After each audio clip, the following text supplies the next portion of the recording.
Okay, so आज आपण नवीन point start करणार आहे. Concentration of solution. काय स्टार्ट करणार आहे? Concentration of solution. Normally solution म्हणजे काय असते? What is solution? What is solution? Homogeneous mixture of two or more components. Homogeneous mixture of two or more काय असतात तर components. To or more components. मग जर असा सोल्युशन आहे ज्यामध्ये किती कंपोनेंट आहेत? दोनच कंपोनेंट आहेत. किती कंपोनेंट्स आहेत? दोन कंपोनेंट आहेत. तर त्या सोल्युशनला आपण काय म्हणतो तर बायनरी सोल्युशन्स. आणि हे जे काही सोल्युशन्स असतात ह्यामध्ये एक जो कंपोनेंट असतो तो स्मॉलर प्रपोर्शन मध्ये असतो आणि एक कंपोनेंट लार्जर प्रपोर्शन मध्ये असतो. जर दोन कंपोनेंट आहेत किंवा तीन आहेत किंवा चार आहेत तर त्यामध्ये एखादा कंपोनेंट किंवा दोन कंपोनेंट कमी असतील आणि तिसरा कंपोनेंट काय असेल तर जास्त. नॉर्मली जर बायनरी सोल्युशन आहे, कसला सोल्युशन आहे? कसला सोल्युशन आहे? बायनरी. बायनरी सोल्युशन म्हणजे हळू लागेल तुझ्या पायाला. बायनरी म्हणजे किती कंपोनेंट असणार आहेत तर दोन कंपोनेंट. किती कंपोनेंट असणार आहेत? दोन. तर ह्या केसमध्ये एक सोल्यूट म्हणून म्हटला जातो. दोन कंपोनेंट मध्ये एकाला काय म्हणतो आपण? सोल्यूट आणि एकाला आपण काय म्हणतो तर सॉल्व्हेंट. एकाला काय म्हणतो? सोल्यूट आणि एकाला काय म्हणतो तर सॉल्व्हेंट. मग सोल्यूट कोण? मग सोल्यूट कोण असतो? The component which is present in smaller proportion. कसल्या प्रपोर्शन मध्ये आहे? कसल्या प्रपोर्शन मध्ये आहे? स्मॉलर प्रपोर्शन, कमी प्रपोर्शन मध्ये जे तो सोल्यूट म्हटला जातो. ठीक आहे. आणि दुसरा असतो तो काय असतो तर सॉल्व्हेंट. सॉल्व्हेंट म्हणजे कोण असणार आहे? The component which is what? Which is present in what? Which is present in, yes, which is present in larger proportion or greater proportion. और कसला proportion? greater proportion. आता जो कंपोनेंट सोल्यूट आहे ह्या सोल्यूटला कंपोनेंट नंबर 2 आपण consider करतो. सोल्यूटला काय consider करतो? It is a component number 2. आणि सॉल्व्हेंट जो आहे हा कंपोनेंट नंबर काय कन्सिडर करतो तर 1. दोन कंपोनेंट आहेत, एक सोल्यूट आणि एक काय आहे? सॉल्व्हेंट. Binary solution. कॉन्सन्ट्रेशन मध्ये आपण एक्सप्रेस करतो की किती अमाऊंट ऑफ सोल्यूट डिझॉल्व्ह झालाय, किती अमाऊंट ऑफ सॉल्व्हेंट मध्ये. कॉन्सन्ट्रेशन जेव्हा आपण म्हणतो त्यावेळी आपण काय म्हणतो? आपण कोणता पॉइंट डिस्कस करणार आहे तर concentrations. Concentrations can be expressed in various terms and this concentration is used to measure. It is used to measure amount of what? Amount of solute dissolved in a given solvent. Amount of solute dissolved in a given solvent. एखाद्या solvent मध्ये किती amount of solute dissolve आहे ह्याचं measurement कशामध्ये होत असते तर concentration. ठीक आहे. आता पुढे बघा, ह्या पुढे थोडी टर्म्स लक्षात ठेवायचे. W1, W2, M1, M2, N1, N2. W1 म्हणजे काय असते तर वेट ऑफ सॉल्व्हेंट. कोणाचा वेट असतो? वेट ऑफ काय असतं तर सॉल्व्हेंट. W1 हा काय आहे तर वेट ऑफ काय आहे तर सॉल्व्हेंट. W2 हे जे आहे काय आहे तर वेट ऑफ काय आहे तर सोल्यूट. M1 काय आहे तर मोलार मास ऑफ सॉल्व्हेंट. हे बघा, 1 म्हणजे सॉल्व्हेंट म्हटलेलं आणि 2 म्हणजे काय म्हटलेलं? सोल्यूट. 1 म्हणजे 2 म्हणजे सोल्यूट. ठीक आहे. M2 म्हणजे काय असणार आहे? Molar mass. कोणाचं molar mass? Molar mass of काय असणार आहे तर सल्यूट असणार आहे. N1 म्हणजे number of moles, small n म्हणजे नंबर ऑफ मोल्स असते. स्मॉल n म्हणजे काय असते, N1 आहे म्हणजे काय असणार आहे, number of moles. Yes, number of moles of काय असणार आहे solvent. Number of moles of solvent is equals to काय असते तर मास ऑफ सॉल्व्हेंट किंवा weight of solvent. Mass of solvent किंवा weight of solvent divided by molar mass. Molar mass of काय, molar mass of सॉल्व्हेंटच. मग mass of solvent W1, molar mass of solvent M1. Mass of solvent W1, molar mass of solvent W1 divided by M1. हे number of moles of काय झाले तर solvent झाले. Similarly N2, N2 म्हणजे काय असते, N2 म्हणजे number of moles. Number of moles कशाचे असतात तर सल्यूट. N2 म्हणजे काय असते, नंबर ऑफ मोल्स ऑफ काय असते तर सल्यूट. आता number of moles of solute म्हणजे काय असते, मास ऑफ सल्यूट किंवा weight of solute divided by काय असणार आहे तर molar mass of solute. Mass of solute divided by molar mass of काय येणार आहे तर solute. Mass of solute W2, molar mass of solute M2. Mass of solute W2, molar mass of solute M2. So W2 आपण काय येणार आहे M2 number of moles of काय येणार आहे सल्यूट. हे टर्म्स आहेत. आता ह्या टर्म्स वापरून आपण कॉन्सन्ट्रेशन ऑफ सोल्युशन वेगवेगळ्या मेथड मध्ये काय करणार आहे तर एक्सप्रेस करणार आहे. कोणाला एक्सप्रेस करणार आहे, कॉन्सन्ट्रेशनला वेगवेगळ्या मेथड्स मध्ये काय करणार आहे एक्सप्रेस. आता सगळ्यात पहिलं first way to measure the concentration is percent by mass.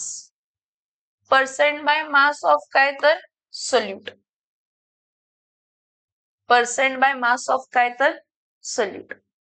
आता एक सोल्युशन आहे, सोल्युशन मध्ये दोन कंपोनेंट आहे, एक सोल्यूट आहे आणि एक काय तर सॉल्व्हेंट.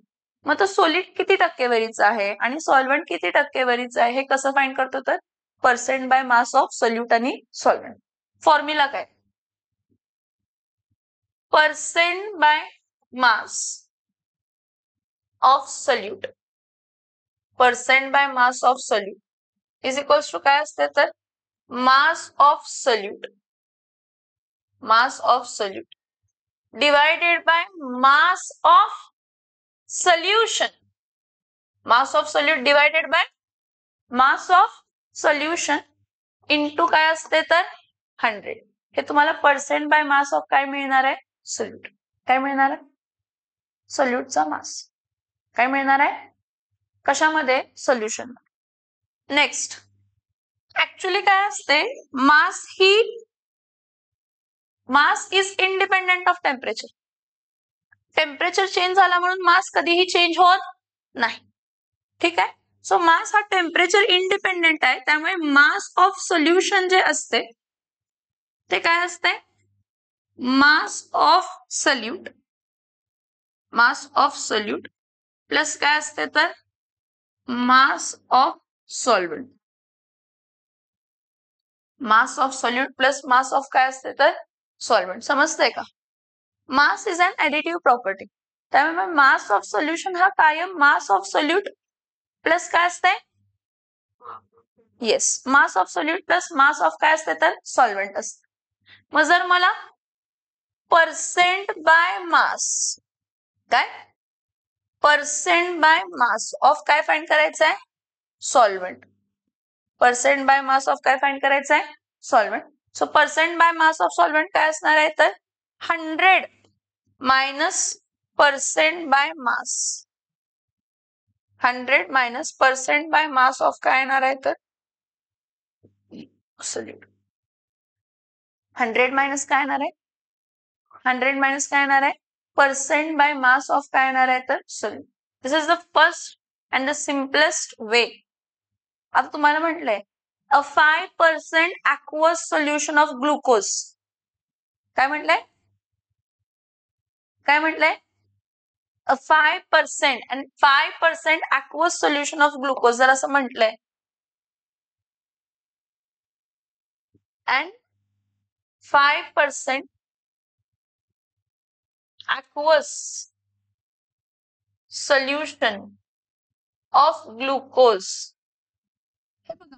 सोल्युशन aqueous आहे म्हणजे वॉटर हा सॉल्व्हेंट आहे. aqueous सोल्युशन जेव्हा आहे तेव्हा वॉटर हा काय आहे तर सॉल्व्हेंट. आणि 5% aqueous solution of glucose म्हणजे 5% बाय वेट. 5% बाय वेट कोण प्रेझेंट आहे तर ग्लुकोज. 5% बाय वेट कोण प्रेझेंट आहे तर 5% बाय वेट कोण प्रेझेंट आहे तर ग्लुकोज. समजतंय का? 5% बाय वेट कोण प्रेझेंट आहे ग्लुकोज. टोटल 5%. हे बघा 100% सोल्युशन कन्सिडर केलं. 100% सोल्युशन इज इक्वल्स टू आपण काय कन्सिडर करतो 100 ग्रॅम असं कन्सिडर करतो. 100% सोल्युशन 100% मास पर्सेंट सॉल्व्हेंट 100 आलं. मग 100% solution is equals to 100 gram of solution म्हणतो. तर 100 ग्रॅम ऑफ सोल्युशन मध्ये 5% ऑफ काय आहे तर ग्लुकोज. 5% ऑफ ग्लुकोज म्हणजे किती ग्रॅम ऑफ ग्लुकोज आहे 5 ग्रॅम. मग जर ग्लुकोज 5% आहे सोल्यूट कमी प्रमाणात आहे म्हणजे राहिलेला सगळा काय असणार आहे सॉल्व्हेंट. मग 95% ऑफ काय असणार आहे तर सॉल्व्हेंट आणि तो सॉल्व्हेंट कोण आहे वॉटर. मग 95% ऑफ सॉल्व्हेंट म्हणजे 95 ग्रॅम ऑफ काय असणार आहे तर वॉटर. 5 ग्रॅम ऑफ काय असणार आहे ग्लुकोज आणि 100 ग्रॅम ऑफ काय असणार आहे सोल्युशन. ही कन्सेप्ट लक्षात येते का? येते. आणि mass is what quantity? Mass is temperature independent quantity. Mass is which quantity? Mass is temperature independent quantity. Mass is temperature independent काय असणार आहे क्वांटिटी. लक्षात येत आहे? Yes or no? Yes or no?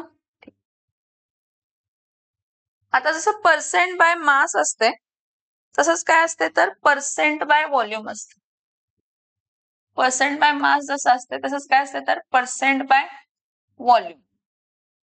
Mostly of solute पण असते of solvent पण असते. मग इथं पर्सेंट बाय व्हॉल्यूम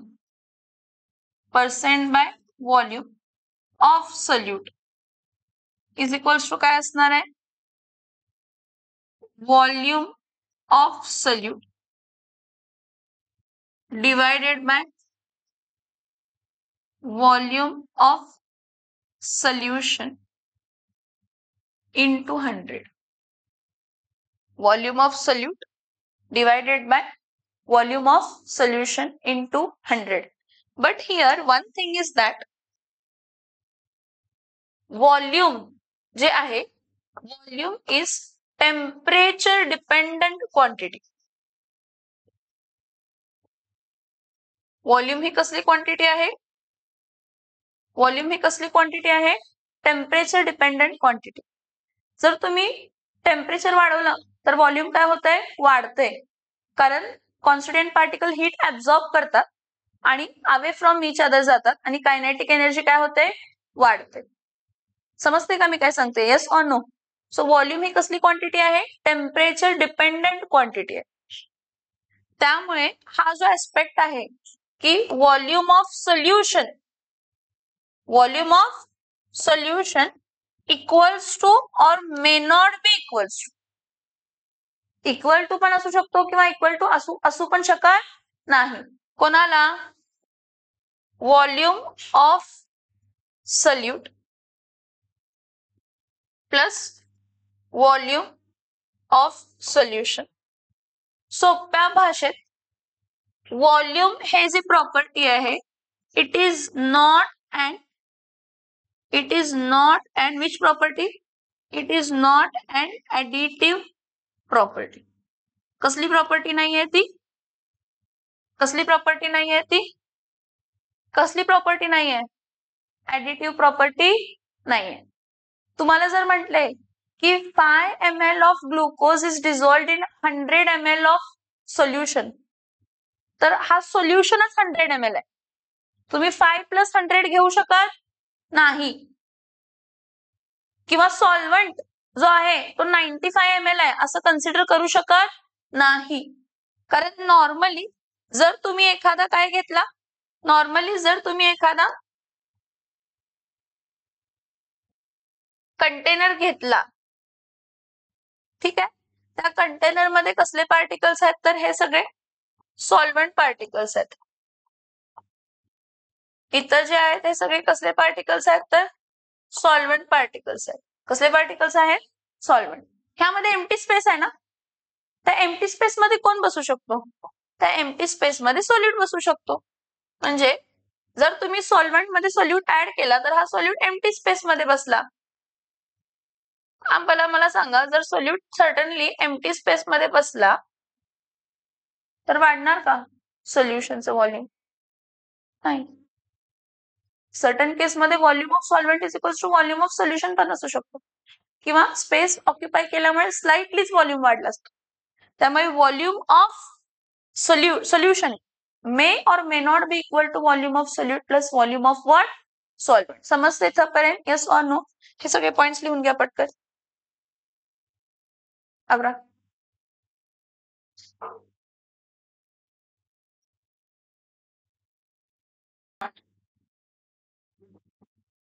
मी घरी फोन करणार आहे, कसं करणार?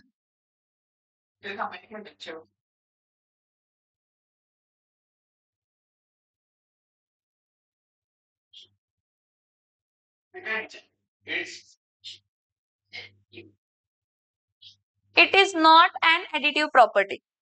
It is not an additive property.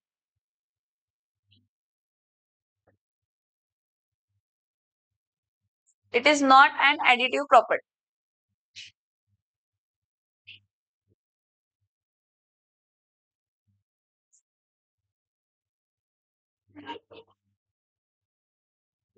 Next बघा, the next concentration term we are going to discuss is molarity.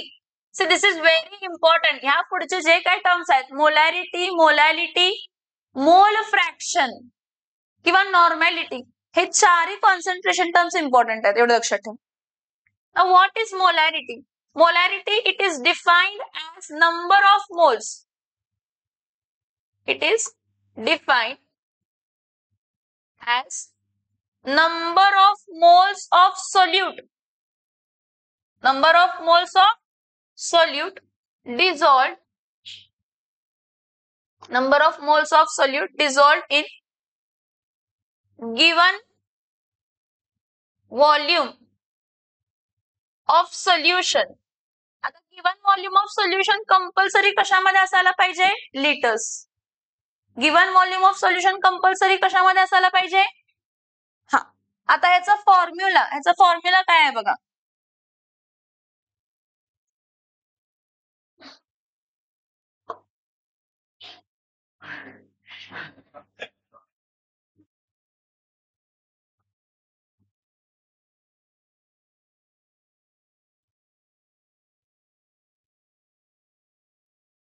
Molarity, we are going to discuss the third term, molarity.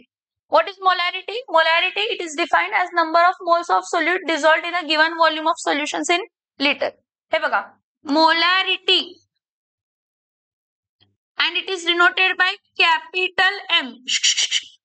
Molarity is denoted by capital M, and molarity is equals to number of moles of solute. कोणाचे number of moles? सोल्यूटचे, divided by volume. Volume of what? Volume of solution in litres. जर तुमचं volume of solution millilitres मध्ये असेल ना, त्याला litres मध्ये convert करावं लागणार, कंपल्सरी. कारण मोलॅरिटीचं युनिट कंपल्सरी काय असते? मोलॅरिटीचं युनिट कंपल्सरी मोल पर काय असते, तर लिटर. मोलॅरिटीचं युनिट काय असते? मोलॅरिटीचं युनिट काय असते? मोल्स पर काय असते तर लिटर. आता ठीक आहे, इथं बघा number of moles of solute म्हणजे N2 आपण बघितलेलं ना, कंपोनेंट 1 आणि 2. आणि volume of solution in litre, volume of solution in litre. आता number of moles of solute म्हणजे काय असते? Weight of solute divided by molar mass of solute into volume of solution in litre. आता imagine करा किंवा consider करा, mostly volume of solution millilitres मध्ये दिलेली असते. कशामध्ये दिलेली असते? कशामध्ये दिलेली असते? मिलीलिटर्स. तर त्या केसमध्ये weight of solute divided by molarity of solute, जर व्हॉल्यूम तुमची मिलीलिटर्स मध्ये आहे, जर तुमची व्हॉल्यूम कशामध्ये आहे, त्याला लिटर्स मध्ये कन्वर्ट करायला, मिलीलिटरला लिटर मध्ये कन्वर्ट करायला 10⁻³ न मल्टिप्लाय करणार. कशामध्ये कन्वर्ट करणार? मग -3 वर जाऊन काय होणार आहे? म्हणजे W2 इंटू काय येणार आहे? 1000 divided by M2 into volume in millilitres. This are the relation for molarity. Molarity number of moles of solute divided by volume of solutions in liter. Number of moles of solute N2, volume of solution V in liters. आता number of moles म्हणजे काय असतं तर weight of solute divided by molar mass of solute into volume of solution in litre. ठीक आहे, तुमचा volume of solution millilitres मध्ये दिला, मिलीलिटर्स मध्ये दिला असेल तर weight divided by molar mass into volume of solution in ml. ml चं लिटर मध्ये कन्वर्ट करण्यासाठी याला 10⁻³ न मल्टिप्लाय केला. न्यूमरेटर डिनॉमिनेटरला -3 वर जाऊन काय होणार? -3 वर जाऊन काय होणार? -3 वर जाऊन काय होणार आहे? प्लस. समजते? आता एक लक्षात घ्या की मोलॅरिटी कशावरती डिपेंड राहते? व्हॉल्यूम. मोलॅरिटी कशावरती डिपेंड राहते? Molarity depends on what? Volume. and volume depends on what? Volume depends on what? Volume depends on temperature. याचं मीनिंग काय? मी 2 मोलार सोल्युशन बनवलं, तुम्ही केमिस्ट्रीच्या लॅबोरेटरीमध्ये गेला तर तुम्हाला असं म्हणतील की तुम्ही 0.1 मोलार HCl घ्या किंवा 0.1 मोलार काय घ्या तर NaOH द्या. त्यांनी प्रिपेअर करून ठेवलेलं असते. मोलार हा शब्द येतो. जर मी तो सोल्युशन इथं घेतला 0.1 मोलार HCl इथं ह्या टेम्परेचरला घेत आणि सेम तो सोल्युशन मी काश्मीरला घेऊन गेले, तोच सोल्युशन मी राजस्थानला घेऊन गेले, तोच सोल्युशन मी वर्ल्ड मध्ये दुसऱ्या पार्ट्स मध्ये घेऊन गेले तर त्याची मोलॅरिटी सेम राहणार का? मोलॅरिटी सेम कारण काय झालंय? टेम्परेचर चेंज झालाय. काश्मीरला किंवा राजस्थानला किंवा आउटस्कर्ट्सला इथला सेम टेम्परेचर नाहीये. टेम्परेचर चेंज झाला म्हणजे काय चेंज होणार आहे? व्हॉल्यूम. व्हॉल्यूम चेंज झालं म्हणजे काय चेंज होणार आहे तर मोलॅरिटी. मोलॅरिटी ही टेम्परेचर डिपेंडंट क्वांटिटी आहे. त्यामुळे जर तो सोल्युशन तुम्ही व्हेरियस प्लेसेसला शिफ्ट करणार आहे, वेगवेगळ्या टेम्परेचर्सला करणार आहे, तर मोलॅरिटी ही कॉन्सन्ट्रेशन टर्म घेऊन चालणार नाही. आणि मोलॅरिटी ही टेम्परेचर डिपेंडंट आहे. त्यामुळे आपल्याला प्रिसाइज कॅल्क्युलेशन्स त्याला वेगवेगळ्या प्लेसेसला करू शकत नाही इन टर्म्स ऑफ कॉन्सन्ट्रेशन. म्हणून आपण नेक्स्ट टर्म डिफाइन केली आणि ती नेक्स्ट टर्म कोण आहे तर नेक्स्ट टर्म आहे मोलॅलिटी. काय आहे? मोलॅलिटी. काय आहे नेक्स्ट टर्म? काय आहे next term?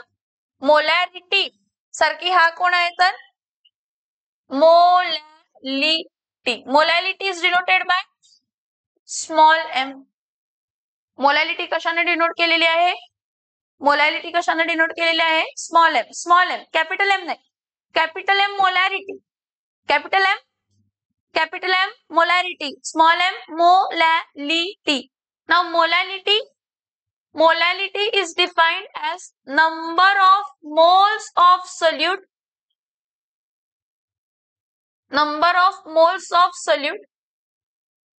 dissolved in given mass of solvent किंवा weight of solvent. आणि तो मास ऑफ सॉल्व्हेंट किंवा वेट ऑफ सॉल्व्हेंट कशामध्ये असणार आहे तर kg. मास ऑफ सॉल्व्हेंट किंवा वेट ऑफ सॉल्व्हेंट कशामध्ये असणार आहे तर मास ऑफ सॉल्व्हेंट किंवा वेट ऑफ सॉल्व्हेंट कशामध्ये असणार आहे तर kg. आता number of moles of solute काय असतं तर N2. मास ऑफ सॉल्व्हेंट किंवा वेट ऑफ सॉल्व्हेंट काय असतं तर W1. सॉल्व्हेंटचा वेट सॉल्व्हंटचा वेट काय असणार आहे W1 आणि तो W1 कशामध्ये असायला पाहिजे तर केजीस कंपल्सरी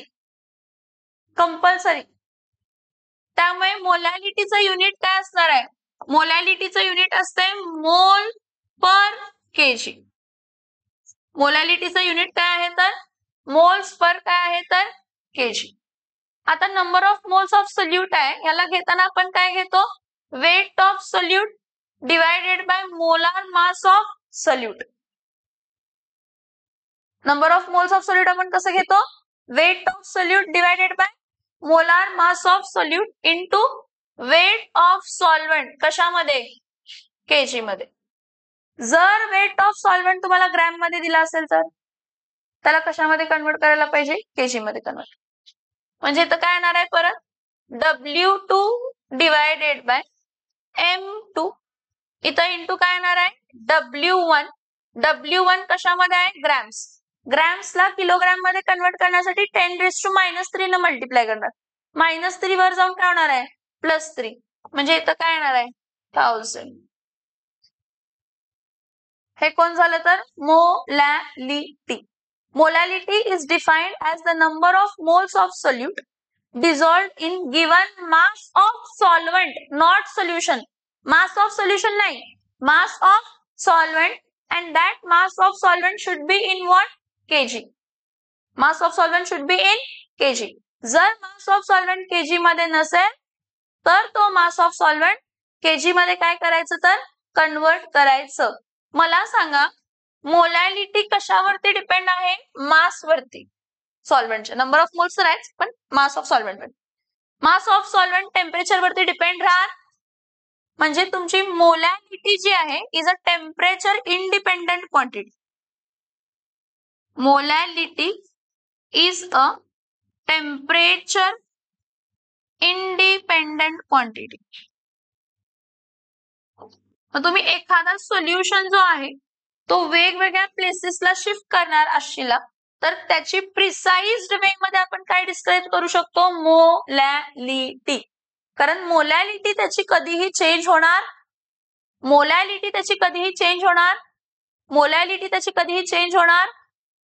नाही समजतंय yes or no molality is denoted by small m आता नेक्स्ट मोलॅलिटी नंतर ना नेक्स्ट 5th आहे कॉन्सन्ट्रेशन टर्म ती काय आहे तर मोल फ्रॅक्शन काय आहे मोल fraction and mole fraction is represented by small x. Mole fraction is represented by small x. आता mole fraction of solvent जर मला फाइंड करायचं आहे कोणाचं mole fraction फाइंड करायचं आहे solvent. Mole fraction of solvent is the ratio of number of moles of solvent to the total number of moles both solute आणि solvent. Mole fraction of solvent is equals to is the ratio of number of moles of solvent to the total number of moles. सोप्या भाषेत कोणाचं मोल fraction काढताय सॉल्व्हंटचा तो न्यूमरेटरला लिहायचा त्याचे number of moles आणि बाकी टोटल नंबर ऑफ मोल्स इथं 2 कंपोनेंट आहेत जर 3 कंपोनेंट असले असते तर n1 डिवाइडेड बाय काय केलं असतं n1 प्लस n2 प्लस काय केलं असतं तर n3 परत मोल fraction of component 2 is equals to number of moles of solute divided by number of moles of solvent plus number of moles of solute. x1 is equals to काय येणार आहे n1 divided by n1 plus n2 आणि x2 is equals to काय आहे तर n2 divided by n1 plus काय असते तर n2 समजते normally it is termed as mole fraction. Mole fraction is the ratio of number of moles of one of the component number of moles of one of the components to the total number of moles to the total number of moles of all the components सगळ्या कंपोनेंट्सचे number of moles मला सांगा number of moles जे असतात ह्याचा पण ratio काय असणार आहे मोल आणि ह्याचा पण रेशो काय असणार आहे मोल. मोल मोल काय होणार आहे कॅन्सल. सो मोल fraction is a unitless quantity. Mole fraction is a which quantity? Mole fraction is a unitless quantity. म्हणजे त्याला युनिट येत नाही. काय येत नाही? काय येत नाही? Unit. Mole fraction is a unitless quantity. Molarity mole per liter. Molality mole per kg. Mole fraction no unit. आणि एक लक्षात घ्या इथं बघा एक इक्वेशन आहे.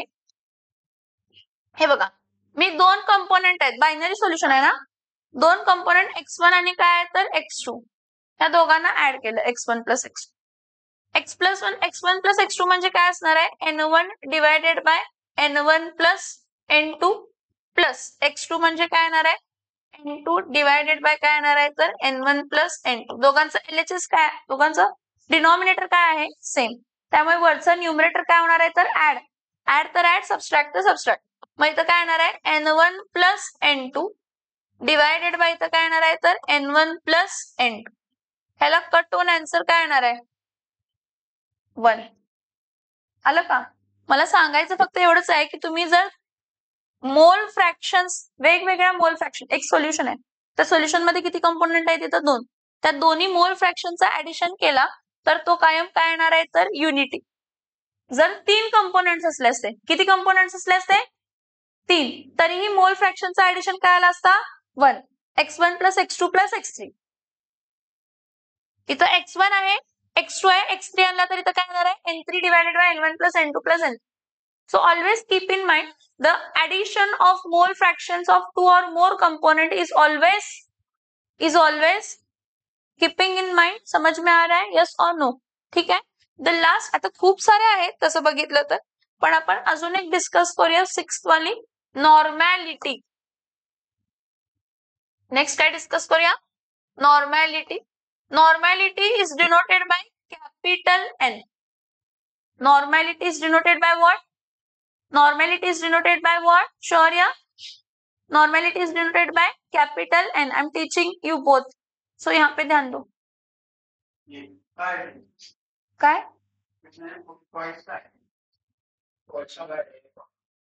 कॉन्सन्ट्रेशन. सोल्युशनचा कॉन्सन्ट्रेशन. सोल्युशन मध्ये किती कंपोनेंट असतात 2. एक सोल्यूट असते आणि एक काय असते तर सॉल्व्हेंट. एक सोल्यूट असते आणि एक काय असते तर सॉल्व्हेंट. मग त्या सोल्यूट आणि सॉल्व्हेंटच्या प्रपोर्शन्सला आपण वेगवेगळ्या टर्म्स मध्ये एक्सप्रेस करतो. Mass percent, volume percent, mass by volume percent, molarity, molality, mole fraction, normality असं. आता नॉर्मॅलिटीसाठी सगळ्यात पहिला हे बघा जो तुमचा मोलार मास आहे त्या मोलार मासच्या मदतीनं आपण काय फाइंड करतो तर इक्विव्हॅलेंट मास. कसला मास फाइंड करतो इक्विव्हॅलेंट मास किंवा इक्विव्हॅलेंट वेट. आता हा इक्विव्हॅलेंट मास किंवा इक्विव्हॅलेंट वेट म्हणजे काय असतंय इक्विव्हॅलेंट मास किंवा इक्विव्हॅलेंट वेट म्हणजेच काय असतं तर इक्विव्हॅलेंट मास. सो इक्विव्हॅलेंट मास किंवा इक्विव्हॅलेंट वेट म्हणजे काय असतंय molar mass divided bye n factor. n factor म्हणजे व्हॅलेन्सी असतो म्हणजे त्या सबस्टन्सनं किती इलेक्ट्रॉन लूज केलाय गेन केलाय किंवा त्याचा ऑक्सिडेशन नंबर कितीनं वाढलाय किंवा कितीनं कमी केलाय किंवा त्याची ऍसिडिटी काय आहे किंवा बेसिसिटी काय आहे. आता HCl आहे काय आहे HCl मध्ये एक H+ आयन आहे मग त्याची बेसिसिटी 1 झाली. H2SO4 आहे त्यामध्ये किती H+ आयन आहे 2 त्याची बेसिसिटी 2 झाली. H3PO4 आहे त्याच्यामध्ये बेसिसिटी काय H3+ आयन किती आहेत तर 3 H3+ ना H3PO4 तर त्याची बेसिसिटी काय असणार आहे 2. NaOH आहे OH एक आहे OH म्हणजे ऍसिडिटी H+ आयन म्हणजे बेसिसिटी उलट असते H+ आयन म्हणजे बेसिसिटी OH- आयन म्हणजे ऍसिडिटी. मग NaOH मध्ये किती OH आहे 1 त्यामुळे n फॅक्टर त्याचा 1. BaOH ट्वाइस मध्ये किती OH आहे 2 म्हणून n factor 2 acidity 2. AlOH thrice आहे काय आहे AlOH काय तर थ्राईस, AlOH थ्राईस तर त्याची ऍसिडिटी 3, AlOH थ्राईस आहे तर त्याची ऍसिडिटी AlOH थ्राईस त्याची ऍसिडिटी काय असणार आहे 3. हे झालं इक्विव्हॅलेंट वेट. इक्विव्हॅलेंट वेट कसं फाइंड केलं जातं? मोलार मास डिवायडेड बाय काय फाइंड केलं जातं तर एन फॅक्टर. ठीक आहे. आता जसं नंबर ऑफ मोल्स होतं तसं number of gram equivalent moles असतात. Number of gram equivalence. Number of gram इक्विव्हॅलेन्सचा फॉर्म्युला काय असतो? Given mass, given mass, given mass divided by equivalent weight. Number of gram equivalents जसं नंबर ऑफ मोल्स असतात ना, काय असतात? काय असतात? Number of moles mass divided by काय असतो? Molar mass. तसं नंबर ऑफ ग्रॅम इक्विव्हॅलेन्स म्हणजे मास डिवायडेड बाय काय असतं तर इक्विव्हॅलेंट काय असतं तर वेट. मास डिवायडेड बाय काय असतंय? मास डिवायडेड बाय काय असतंय? Equivalent weight. आणि मग नॉर्मॅलिटी, नॉर्मॅलिटीचं फॉर्म्युला काय असतं? नॉर्मॅलिटीचं फॉर्म्युला असतंय number of gram equivalence, number of gram equivalence divided by volume of solution litre मध्ये. व्हॉल्यूम ऑफ सोल्युशन कशामध्ये? व्हॉल्यूम ऑफ सोल्युशन कशामध्ये? लिटर मध्ये. आता नंबर ऑफ ग्रॅम इक्विव्हॅलेन्स म्हणजे मास, हे सगळं सोल्युट्स आहे. मास किंवा इक्विव्हॅलेंट वेट हे आपण सोल्युट्सच कन्सिडर करतो. आता नंबर ऑफ ग्रॅम इक्विव्हॅलेन्स म्हणजे काय होतं? वेट ऑफ काय होतं तर सोल्यूट डिवायडेड बाय काय होतं? Molar mass, sorry equivalent weight.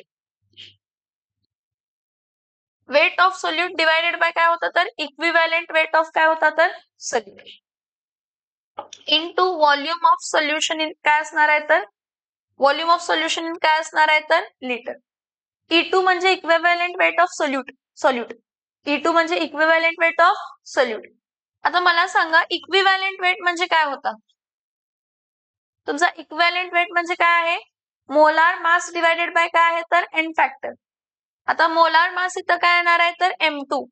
N factor कुठे शिफ्ट होणार आहे तर वरती divided by volume of solution, volume of solution in litre. परत व्हॉल्यूम ऑफ सोल्युशन जर मिली लिटर मध्ये दिलाय तर इथं weight of solute into N factor into काय येणार आहे तर 1000 divided by molar mass of solute into volume of solutions in काय येणार आहे तर मिली लिटर्स.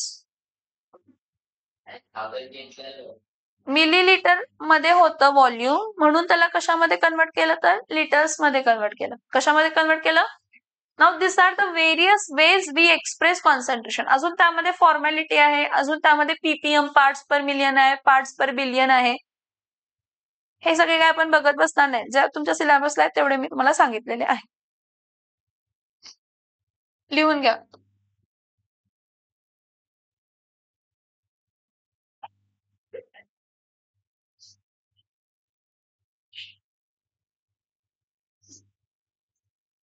क्वेश्चन बघा. A solution is prepared by adding 2 gram of substance A to 18 gram of water. Calculate the mass percent by काय आहे तर solute. Calculate काय आहे? मास पर्सेंट बाय काय आहे तर सोल्यूट. इथं बघा 2 ग्रॅम ऑफ सबस्टन्स जे आहे ते वेट ऑफ सोल्यूट आहे W2. वेट ऑफ सोल्यूट किती ग्रॅम आहे तर 2 ग्रॅम. वेट ऑफ सोल्यूट किती ग्रॅम आहे? 2 ग्रॅम. आणि 18 ग्रॅम ऑफ वॉटर म्हटलंय म्हणजे जो जास्त असतो तो सॉल्व्हंट आणि जो कमी असतो तो solute. So 2 gram of water आहे आणि W1 जो आहे हा 18 ग्रॅम ऑफ काय आहे तर वॉटर. W2 आणि W1 झालं. Calculate the mass percent of solute म्हटलं. आता percent by mass, percent by mass of solute काय असतंय? Percent by mass of solute असते mass of solute divided by mass of काय असते तर सोल्युशन इनटू काय असते 100. मी तुम्हाला आत्ताच ह्याच लेक्चरला असं सांगितलं की मास ऑफ सोल्युशन जो असतो, काय mass of solution is equals to काय असते तर mass of solute plus mass of solvent. Mass of solute plus mass of काय असते सॉल्व्हंट. कायम ही मास ऍडिटिव्ह प्रॉपर्टी आहे. सो मास ऑफ सोल्यूट किती ग्रॅम आहे 2 ग्रॅम. मास ऑफ सॉल्व्हंट किती ग्रॅम आहे 18 ग्रॅम. 2 + 18 हा किती ग्रॅम आहे तर 20.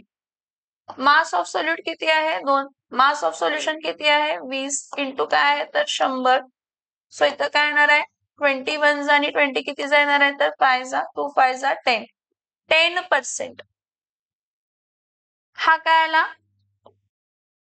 मास पर्सेंट ऑफ सोल्यूट आला. Percent by mass of solute.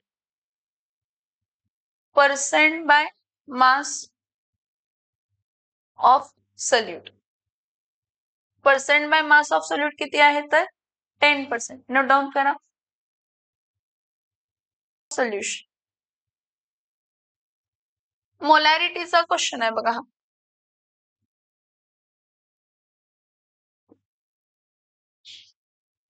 Question काय आहे calculate the molarity of NaOH.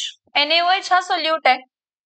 In the solution prepared by dissolving 4 gram of its म्हणजे त्याचं 4 ग्रॅम ऍड केलेलं आहे. In enough amount of water आणि solution 250 ml 250 ml of solution बनलाय. काय बनलाय 250 ml ऑफ सोल्युशन. नॉर्मली मोलॅरिटीचा फॉर्म्युला काय असतो मोलॅरिटी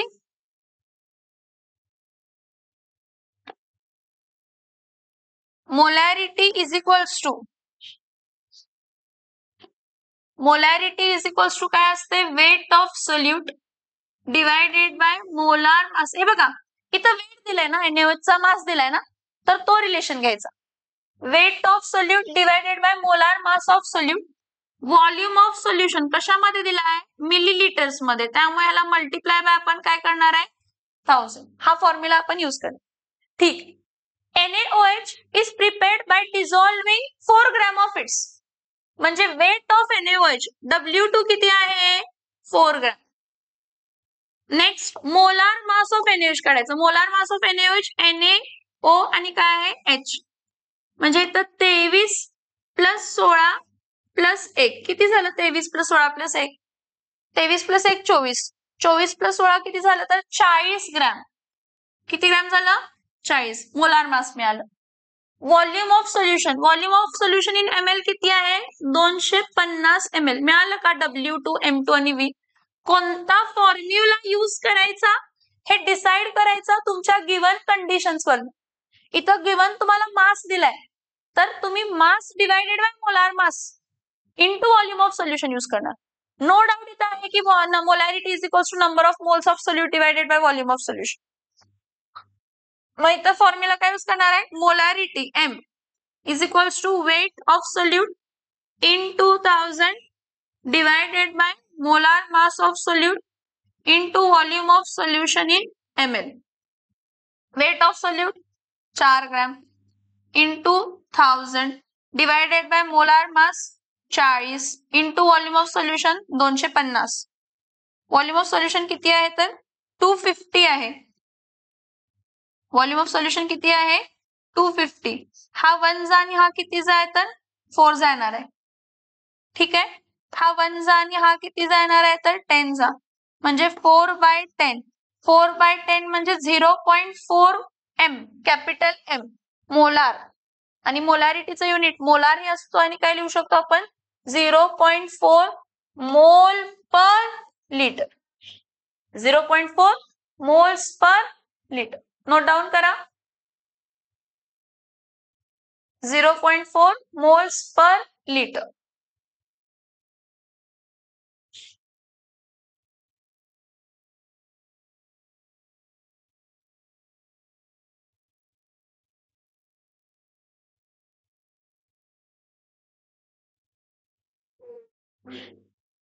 इथं बघा the density of 3 molar capital M म्हणजे molar 3 molar of solution of NaCl is 1.25 gram per millilitre.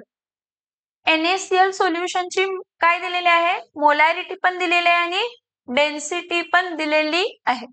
विचारले calculate the molality of the solution. काय सांगितलंय, मोलॅलिटी. मोलॅलिटी म्हणजे मोल्स पर केजी. म्हणजे तुम्हाला सॉल्व्हंटचं मास फाइंड करावं लागणार आहे. कशाचं मास फाइंड करावं लागणार आहे, कशाचं मास फाइंड करावं लागणार आहे, सॉल्व्हंटचं. बरं काय काय करणार ते लक्ष द्यायचं. पहिला सगळ्यात पहिला काय दिले मला, molarity. Molarity of NaCl solution. Molarity of NaCl solution किती आहे तर 3 मोलार. 3 मोलार म्हणजे समजतंय, 3 moles of NaCl are dissolved in what? Are dissolved in 1 liter of solution. 3 moles of NaCl. NaCl चे किती मोल्स, 3 मोल्स एका लिटर ऑफ सोल्युशन मध्ये डिझॉल्व्ड आहेत. म्हणजे तुम्हाला व्हॉल्यूम ऑफ सोल्युशन इथं काय कन्सिडर करायचं, व्हॉल्यूम ऑफ सोल्युशन काय आहे तर 1 लिटर आहे. ठीक आहे. आणि number of moles of NaCl किती आहेत तर 3 मोल्स. किती मोल्स आहेत, 3 मोल्स. ठीक आहे. पुढं डेन्सिटी सोल्युशनची किती आहे, डेन्सिटी सोल्युशनची किती आहे 1.25 ग्रॅम पर मिलीलिटर. मला एक सांगा की जर मला व्हॉल्यूम ऑफ सोल्युशन माहित आहे आणि डेन्सिटी ऑफ सोल्युशन माहित आहे तर मी मास ऑफ सोल्युशन फाइंड करू शकतो का, मास ऑफ सोल्युशन फाइंड करू शकतो का. जर मी व्हॉल्यूम ऑफ सोल्युशन काय केलं, अज्युम केलं 1 लिटर मोलॅरिटीच्या कन्सेप्ट वरनं आणि डेन्सिटी ही काय कन्सिडर केली तर 1.25 ग्रॅम पर ml हे दिलेली आहे. मी यावरनं काढू शकते का मास ऑफ सोल्युशन. कसं, formula density of solution is equals to काय असते तर mass of solution divided by volume of solution. Therefore,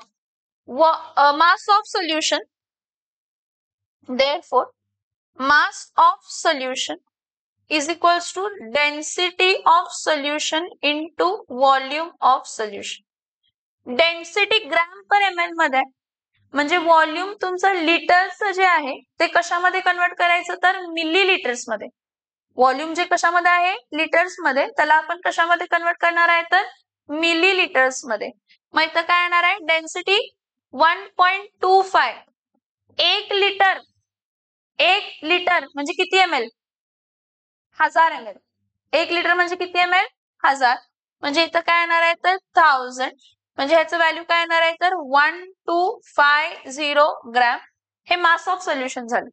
काय झालं, मास ऑफ सोल्युशन. बरं, मला मास ऑफ सॉल्व्हेंट पाहिजे. त्यासाठी मी मास ऑफ सोल्यूट फाइंड करू शकते का, yes. Number of moles of NaCl किती आहेत, 3 moles. Number of moles of NaCl किती आहेत, 3 मोल्स आहेत. Number of moles of NaCl 3 moles. माझ्याकडे फॉर्म्युला काय, नंबर ऑफ मोल्स म्हणजे काय असते तर मास डिवायडेड बाय काय असते तर मोलार मास सोल्यूटचं. कोणाचं, mass divided by molar mass कोणाचं तर सोल्यूटचं.